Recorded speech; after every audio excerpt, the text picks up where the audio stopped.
Hey,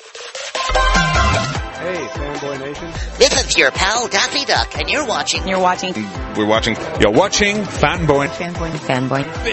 Fanboy, etc. Fanboy Nation. God, I assume Michael Carr, we are talking season 2 of A Real Bug's Life, Love in the Forest. You are our bug romantic expert at this point. I love the title. I hope I can live up to that title. Yeah.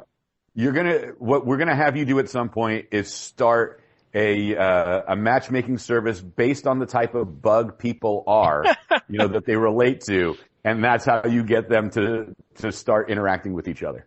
Oh, I love that idea. That sounds fun. My favorite segment, I'm not going to give too much away, but was the stud beetle and also the firefly. Oh, perfect. That was the best ones, I think, too. So what was it about, first of all, deciding on which animals' mating situations to focus on? Was there like a team that came together that said, hey, these are the bugs we want. We need Michael Carr to come in because we know he's the expert on these types of insects? Or was it something that you pitched when they brought you onto the show for season 2 and just be like, hey, maybe we could use these types of bugs instead? The whole planning process for, I think, what they wanted to highlight was before I got involved with the show. I think there was just a narrative that they wanted to push with highlighting some of the more spectacular insects that are found around Appalachia and the Smoky Mountains. And I was very lucky just to have been reached out to by the crew that was working on the show, because I work with stag beetles, and there really aren't that many people who have as big of appreciation for them that I do. I might even be bordering on obsession to a certain extent, but it worked out great. And I think because a lot of the crew actually came from some of the UK's filming industry, where stag beetles are much more popular and much more acknowledged as such a significant species throughout the UK and Europe. And they're really not. They're pretty uncommon. They don't occur frequently where they typically do like to congregate. So I think they were even a little bit befuddled on how exactly to track down somebody who knew a bit more about them and how to showcase some of their behaviors here. How do you become a stud beetle expert? What was your introduction to stud beetles? What was your? No, I'm totally fascinated. I'm not making fun. I'm actually. Oh, no, I get it. How you became attracted to this and go, no, this is my bug of choice.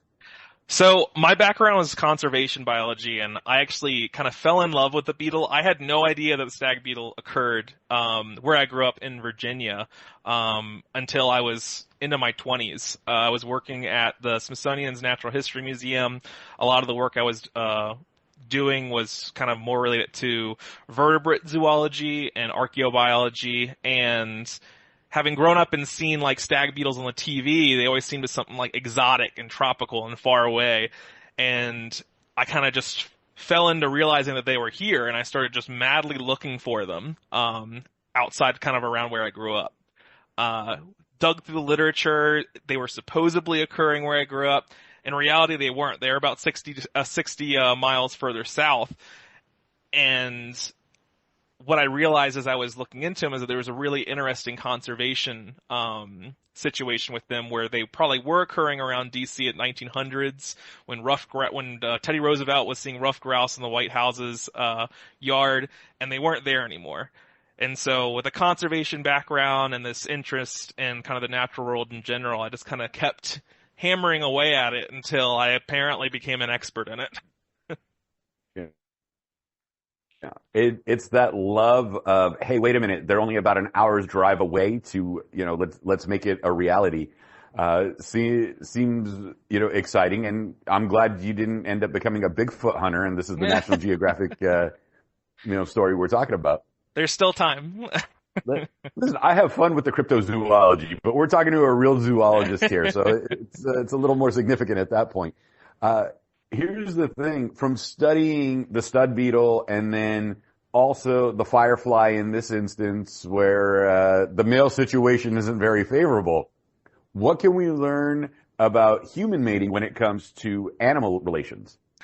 Well, man, there's a lot to unpack there. I guess the biggest thing is that courtship behavior across the animal spectrum, if we want to focus on even insects in general, is incredibly varied. You have differences in size between males and females that aren't always one favoring the other. For the stag beetles, the males are typically larger, and they have those big studly horns that they're using to fight each other, and the females are kind of more drab, plain, and smaller. Whereas with a lot of other insects, actually most other insects, the females are much larger because they're being the ones that are having to reproduce. And it's not even a male competition.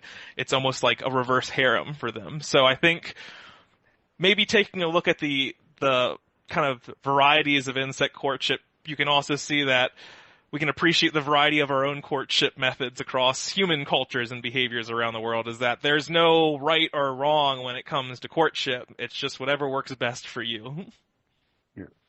We are currently in season 2 of A Real Bug Life from National Geographic and Disney itself. When you watch the original Bug's Life, and I think we're going on the 25th anniversary at this point. It's been a while since the animated feature came out. Do you ever revisit the cartoon animated ideologies of how bugs are portrayed in that, and then try to compare them to the reality of what real bugs are like? Or is it just oh, that's a kid's cartoon, but it's fun. But sometimes there has to be, some mimicking in movement, has to be some mimicking in the personality of what we expect the bug to be like. And I'm just asking this just to keep it in theme with Disney and the original animated feature and the current series. Yeah, I mean, I grew up watching Bug's Life as a kid.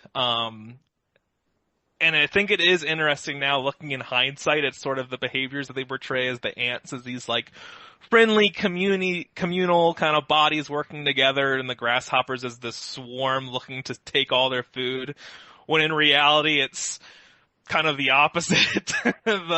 Or maybe they're just both the same side of the coin. So ants are honestly kind of a terrifying organism if they were to ever be scaled up to human size. I mean, you have this whole army of soldiers basically moving through a landscape to collect food and basically build up the sort of collective colony.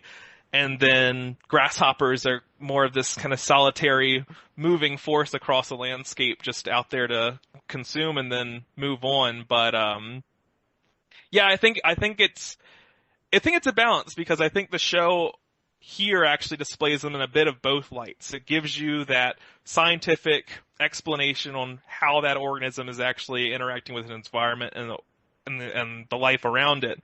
But it also gives you kind of that personality that the original Bug's Life had. You're invested in the story of these insects as you're going through their journey with them. So, no, that's an interesting question for sure.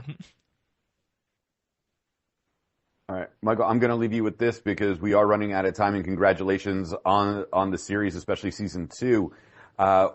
Besides the beetle itself and the firefly, there has to be some, since we are talking about the love episode in this one, that's this is intriguing. And then the other one is if I ever met a woman or a man or whatever, this is the type of person I'd want to stay away from in the animal kingdom. Which one would it be that you'd want to stay away from the most? Oh, well, I think it's easy to go with this one as the Vaturus firefly that's featured in the series that consumes the male as it lures it to it. And it was pretty wild as we were shooting on the show, just because you can get fireflies to respond to you by blinking a light similar to what they're doing. And the fact that you have the femme fatale female on the ground pretending to be a firefly of the same species to pull it and consume it. It's kind of like an orangutan with a flashlight when you're out there. You're out by yourself in the woods, flashlighting yourself, and you're like, oh, there's a person over there, and then it just eats you alive. That's horrifying.